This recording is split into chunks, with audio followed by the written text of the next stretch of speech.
کی دعوت دیتی ہوں.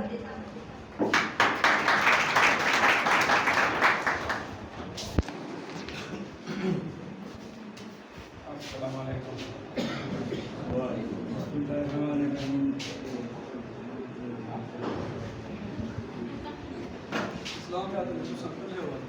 بسم اللہ الرحمن الرحیم. جناب صاحب صدر پروفیسر ڈاکٹر رحمت منی صاحب اور ایکچولی انگلش سر ہمارے خدا صاحب, اردو کے روح رواں سر ڈاکٹر جاوید پتافی صاحب, اور پھر اردو ہی سے ماشاء اللہ سے زیدی صاحب اور تمام رفقائے کار. اردو ایک ہاتھ سے جب دوسرے ہاتھ میں شفٹ ہوا, ڈاکٹر صاحب سے پھر زیدی صاحب کے پاس آیا, تو پہلے ہم پریشان تھے تھوڑے سے کہ سر جو تھے ماشاء اللہ سے بڑے ایکٹیو اور اردو دان بھی ہیں, تو ہم تھوڑے سے پریشان تھے کہ اردو جو ہے وہ بیٹھ جائے گا ہمارا ڈپارٹمنٹ. لیکن الحمدللہ زیدی صاحب کے آنے سے اردو کو جہاں سے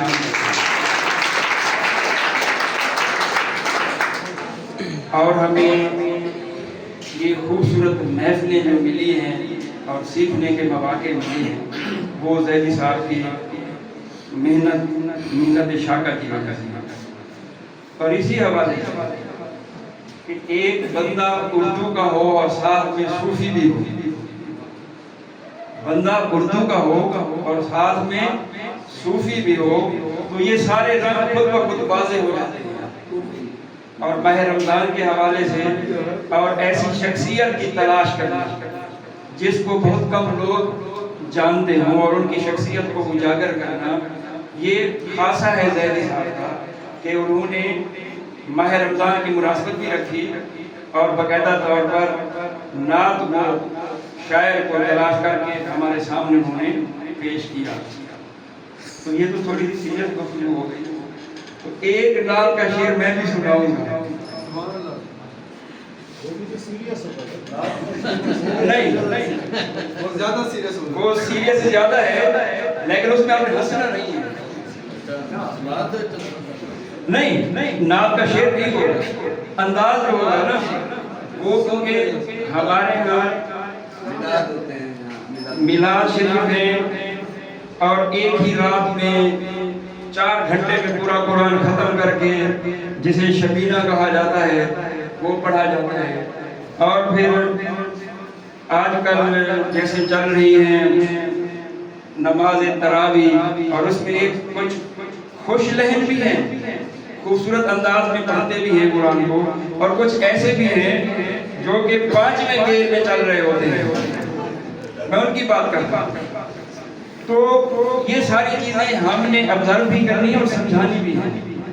لوگوں کو بتانی بھی ہے کہ قرآن کا ایک انداز ہے, نعت شریف کا ایک انداز ہے پڑھنے کا بھی, اور نعت میں یہ ضروری نہیں ہے کہ آپ وہ والے گیت لے کے آ جائیں جس میں نعت بھی پڑھی جا رہی ہے اور نق کا گوگا بھی سمجھ آ رہا ہوتا ہے, تو ایسا نہیں ہونا چاہیے.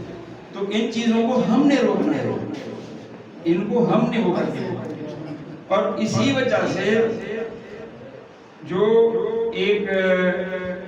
نعت پڑھنے کا انداز ہے, ایک خوبصورت انداز, ایک ادب کا سا خاصا, وہ بنا ضروری ہے. تو اسی حوالے سے ایک بندہ جو ہے وہ سٹیج پر نعت پڑھ رہا تھا اور پیچھے جو سامعین بیٹھے تھے اس میں کچھ شرارتی لوگ بھی تھے, تو وہ کہہ رہا تھا کہ مدینے آماتے جاواتے اے ہو میرا دل کر دیا. تو پیچھے ایک بیٹھا ہوا شرارتی تھا, وہ آگے وقت کرایہ تیرا پیوڑے سی. تو کہنے کا مقصد یہ ہے کہ نعت جب آپ پڑھ رہے ہوں اور نعت کا انداز بھی آپ کا خوبصورت ہو تو خود بخود دل جو ہے وہ مدینے میں چلا جاتا ہے اور پھر محبت بھی پیدا ہوتی ہے. تو اس میں ایسی باتیں کہ جس میں آپ کسی گانے کی لے پہ نعت پڑھ رہے ہو کہ مجھے پیسے زیادہ ملیں, یا واہ واہ ہو جائے تو وہ واہ واہ واہ واہ نہیں رہتی، بلکہ وہ جو ہے آپ اس چیز کو غلط تصور پیش کر رہے ہیں، اس کی روح کو آپ جلا نہیں بخش رہے بلکہ اس کو ختم کر رہے ہیں۔ تو اسی حوالے سے صوفیزم کے حوالے سے جیسے پیر فرید نے کہا تھا میرا عشق بھی دوں میرا یار بھی دوں، اور اسی حوالے سے آخر میں ان کی جو کافی کے آخری اشعار تھے جس میں وہ کہتے ہیں کہ میں نے کہتر کم تر احکر ادنا لاش ہے لا امکان بدوں، تو اس میں وہ ساری چیزیں انہوں نے اپنی بیان کی ہیں، ہماری بیان کی ہے کہ ہم کچھ بھی نہیں ہیں اور سب کا سب جو ہے وہ اللہ تعالیٰ ہے۔ تو اسی صوفی ازم کے حوالے سے یہ جو آپ نے تقریب کی ہے میں اس پر آپ کو مبارکباد پیش کرتا ہوں۔ جزاک اللہ۔